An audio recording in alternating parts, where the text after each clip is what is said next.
राजस्थान चाय पीजिए और दिन की सही शुरुआत कीजिए। राजस्थान चाय। और अब देखते हैं खबरें विस्तार से। शहर के कादेड़ा रोड पर स्थित एक कुएं में गुरुवार को एक वृद्ध महिला का शव तैरता मिला, जिससे क्षेत्र में सनसनी फैल गई। प्राप्त जानकारी के अनुसार मृतक महिला भेरूगेट की रहने वाली 60 वर्षीय काली देवी पत्नी स्वर्गीय मोहनलाल नायक है, जो मानसिक रूप से विक्षिप्त थी तथा बुधवार रात्रि से महिला अपने घर से लापता थी। महिला के परिजनों ने कई जगह पर महिला की तलाश की, मगर उसका कोई पता नहीं चल सका। गुरुवार को सुबह कुएं के पास से गुजर रही महिलाओं ने कुएं के पास चप्पल व सोल को देखकर कुएं में देखा तो कुएं में वृद्ध महिला का शव तैरता दिखा, जिसके बाद महिलाओं ने इसकी जानकारी आस पड़ोस के लोगों को दी, जिस पर मौके पर भारी भीड़ एकत्रित हो गई। उपस्थित लोगों ने घटना की जानकारी केकड़ी सिटी पुलिस को दी, जिसके बाद केकड़ी सिटी पुलिस के थानाधिकारी सुधीर कुमार उपाध्याय महेश जाप्ते के मौके पर पहुंच गए तथा वृद्ध महिला के शव को मौजूद लोगों की सहायता से कुएं से बाहर निकलवाया तथा शव को राजकीय जिला चिकित्सालय में डॉक्टरों से पोस्टमार्टम करवाकर शव को परिजनों को सुपुर्द कर दिया। केकड़ी सिटी पुलिस ने मृग रिपोर्ट दर्ज कर मामले का अनुसंधान शुरू कर दिया है। जानकारी के अनुसार 60 वर्षीय वृद्ध महिला काली देवी कुछ दिनों से मानसिक रूप से विक्षिप्त थी तथा कई बार घर से लापता हो चुकी थी। बुधवार को भी इसी तरह शाम को महिला अपने घर से निकली, जो देर रात तक वापस घर नहीं लौटी, जिस पर परिजनों ने उसकी काफी तलाश की, मगर उसका कोई पता नहीं चल सका और गुरुवार को उसका शव कुएं में तैरता मिला।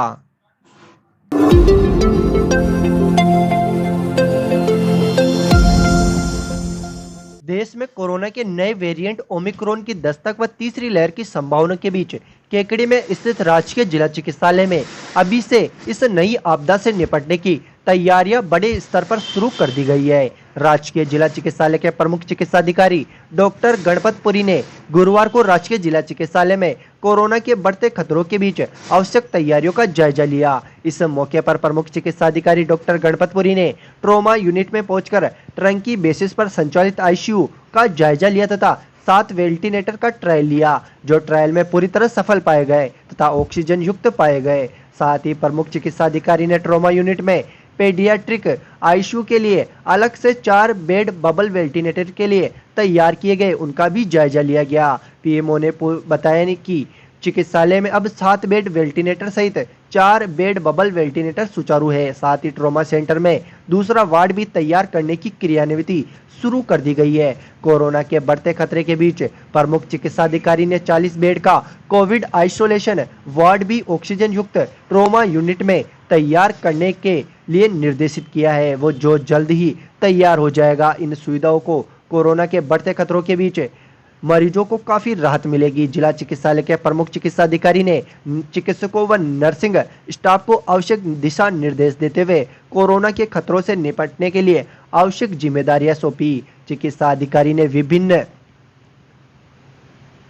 संस्थाओं से जिला चिकित्सालय को प्राप्त 82 ऑक्सीजन कंसंट्रेटर भी 3 दिवस के भीतर सुचारू कर बेड के पास उपलब्ध करवाने के लिए निर्देशित किया है।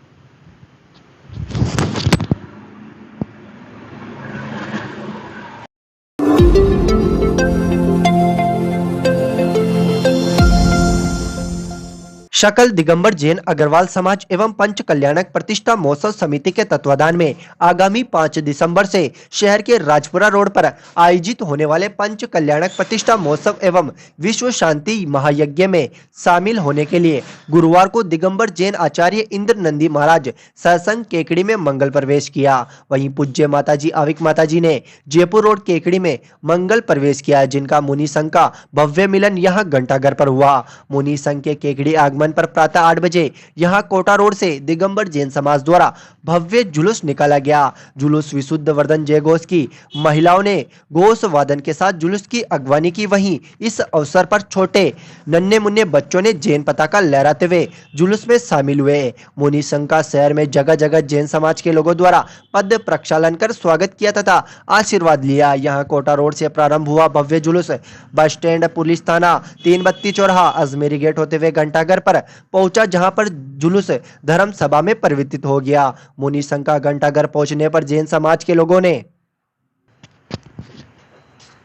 51 थालियां सजाकर भव्य स्वागत किया तथा मुनिशंख का पद प्रक्षालन कर आशीर्वाद प्राप्त किया। जुलूस में बड़ी संख्या में जैन समाज के महिला पुरुष शामिल हुए। समाज के ऋषभ जैन ने बताया कि श्री देवादिदेव 1008 श्री आदिनाथ चतुर्विंशति जिन बिंब पंच कल्याणक प्रतिष्ठा महोत्सव एवं विश्व शांति महायज्ञ का आगाज 5 दिसंबर से होगा, जिसमें 5 दिसंबर को गर्भ कल्याणक का आयोजन होगा, 6 दिसंबर को जन्म कल्याणक, 7 दिसंबर को तप कल्याणक, 8 को ज्ञान कल्याणक व 9 दिसंबर को मोक्ष कल्याणक व विश्व शांति महायज्ञ के साथ प्रतिष्ठा महोत्सव का समापन होगा।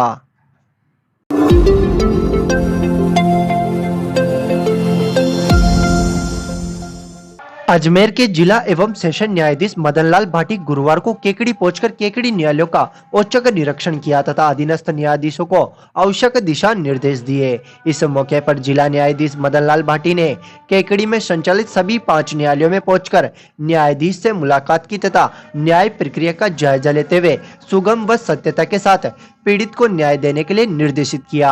जिला न्यायाधीश भाटी के पदभार ग्रहण करने के बाद पहली बार केकड़ी पहुंचने पर बार एसोसिएशन केकड़ी द्वारा यहां बार रूम में स्वागत कार्यक्रम का भी आयोजन किया गया। कार्यक्रम में अपर जिला एवं सत्र न्यायाधीश क्रम संख्या 1 अंबिका सोनी, अपर जिला एवं सत्र न्यायाधीश क्रम संख्या 2 कुंतल जैन, अपर मुख्य न्यायिक मजिस्ट्रेट क्रम संख्या 1 कविता राणावत, क्रम संख्या 2 युवराज सिंह, मुंसिफ न्यायाधीश मर्यादा शर्मा मौजूद रही, जबकि कार्यक्रम की अध्यक्षता बार अध्यक्ष चेतन धाबाई द्वारा की गई। कार्यक्रम के प्रारंभ में बार एसोसिएशन द्वारा अध्यक्ष चेतन धाबाई के नेतृत्व में जिला न्यायाधीश भाटी का माल्यार्पण कर साफा बंधवाकर स्वागत किया गया। इस अवसर पर कार्यक्रम को संबोधित करते हुए अध्यक्ष चेतन धाबाई ने स्वागत उद्बोधन दिया। तत्पश्चात कार्यक्रम को संबोधित करते हुए अधिवक्ता हेमंत जैन, नवल किशोर पारिक, सलीम गौरी व अन्य वरिष्ठ अधिवक्ताओं ने केकड़ी न्यायालय में व्याप्त विभिन्न समस्याओं के बारे में जिला न्यायाधीश को अवगत कराया तथा समस्याओं के जल्द निस्तारण की मांग रखी। इस मौके पर केकड़ी बार के वरिष्ठ अधिवक्ताओं ने केकड़ी में पोक्सो न्यायालय व SC/ST न्यायालय शुरू करने की भी मांग रखी। कार्यक्रम को संबोधित करते हुए जिला न्यायाधीश भाटी ने स्वागत के लिए बार एसोसिएशन केकड़ी का धन्यवाद ज्ञापित करते हुए कहा कि आमजन को सस्ता, सुलभ व शीघ्र न्याय मिल सके, ये हम सबकी पहली प्राथमिकता होनी चाहिए और वह इसी प्राथमिकता के आधार पर काम करने में विश्वास रखते हैं। उन्होंने बताया कि शीघ्र ही जिले के सभी हेडक्वार्टर्स पर भी प्रतिलिपि शाखा में कंप्यूटरीकृत व्यवस्था लागू कर दी जाएगी। उन्होंने कहा कि बार व बेंच एक सिक्के के 2 पहलू है, इसलिए अधिवक्ताओं की गरिमा को ध्यान में रखना भी जरूरी है। उन्होंने कहा कि न्यायिक कर्मचारी को भी निर्देशित कर दिया गया है कि वह अधिवक्ताओं को कीमती समय खराब नहीं करे, उनकी फाइलों में जो काम होना है वो तुरंत करे, तारीख पेशी के लिए उन्हें इंतजार नहीं करवाए। उन्होंने कहा कि आने वाली 11 दिसंबर को राष्ट्रीय लोक अदालत है, इसलिए सबसे पहले हमारा लक्ष्य लोक अदालत के माध्यम से ज्यादा लोगों को राहत पहुंचाना है। उसके बाद योजनाबद्ध तरीके से नवाचार करते हुए आमजन को सस्ता, सुलभ व शीघ्र न्याय देने की दिशा में सार्थक प्रयास किए जाएंगे, जिसमें अधिवक्ताओं का सहयोग भी अपेक्षित रहेगा। उन्होंने कहा कि न्याय रूपी इस मंदिर में आने वाले पात्र व्यक्तियों को जब हम न्याय देने की दिशा में काम करेंगे, तभी आमजन को इस न्याय के मंदिर का प्रसाद रूपी परिणाम दे सकेंगे। कार्यक्रम में महासचिव सीताराम कुमावत, हेमंत जैन, शैलेंद्र सिंह शक्तावत, लोक अभियोजक भंवर सिंह राठौड़, नितिन जोशी, गजराज सिंह कानावत, निर्मल चौधरी, हनुमान शर्मा, अनुराग पांडे आदि अधिवक्ता मौजूद थे। कार्यक्रम का संचालन अधिवक्ता नवल किशोर पारिक द्वारा किया गया।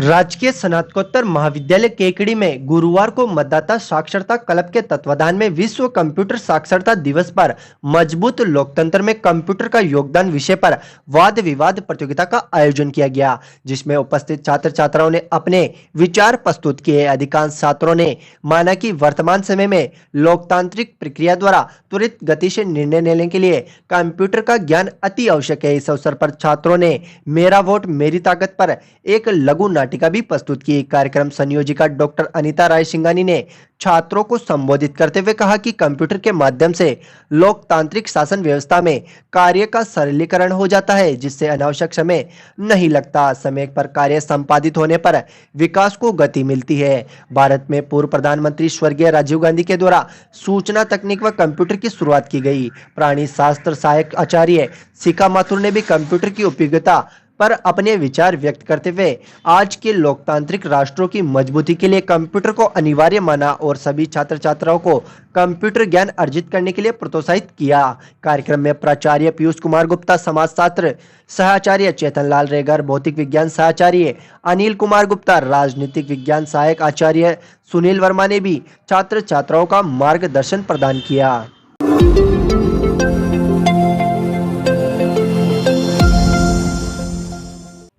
बढ़ते कदम संस्था गौशाला की साधारण सभा की बैठक शुक्रवार को शाम 5 बजे कादेड़ा रोड स्थित गौशाला परिसर में आयोजित की जाएगी। बैठक में आगामी वर्ष 2022 के लिए गौशाला की नवीन कार्यकारिणी का चयन किया जाएगा। बढ़ते कदम संस्था के सचिव महेंद्र प्रधान ने बताया कि बैठक में आगामी सत्र का बजट व संस्था के नवीन प्रकल्प पर विचार विमर्श कर नवीन गतिविधियां प्रारंभ की जाएगी। बैठक में नवीन कार्यकारिणी के गठन सहित विभिन्न बिंदुओं पर चर्चा की जाएगी। बैठक में सभी पदाधिकारी व सदस्य मौजूद रहेंगे।